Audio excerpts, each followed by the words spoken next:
This week in the Gospel, Luke tells us of the encounter Jesus has with his friends Martha and Mary. Again, this is probably one of the more familiar stories in Scripture, and one that we can all relate to in one way or another. A commentary I read sums up this story in this fashion, and I'm quoting, "Martha has a perfectly reasonable objection to what Mary is doing. Martha is making her guest's comfort the priority by serving him.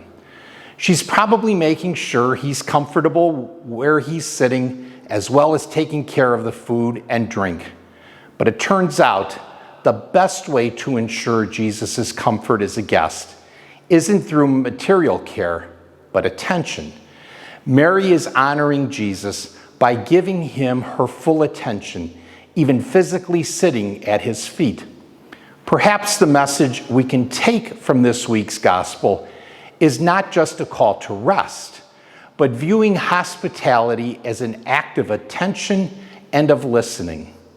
Jesus tells Martha the best way to serve isn't feeding him, it's listening to him. What if we applied this work to our own guests and put listening and being attentive above clean sheets and serving food? What if we began to view the homeless through this lens and work not only to house them, but to dignify them with our time and our attention?"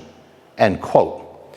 You know, work is central to our existence. All work is important. Of that, there is no doubt. But do we stop and think about how we define work? All meaningful activity is actually work. Both Martha and Mary are doing work. Jesus acknowledges that. He never says what Martha is doing isn't important. He does, however, tell her that what Mary is doing is the better path.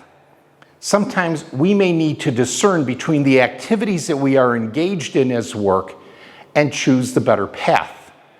But work is important and should not be dismissed or demeaned. Pope Francis wrote in his encyclical Laudato Si', which is now 10 years old, "We were created with a vocation to work. May we recognize the dignity in all of our work. May we also recognize the importance of where we put our priorities in how we work and how we serve one another." Until next week, peace and blessings.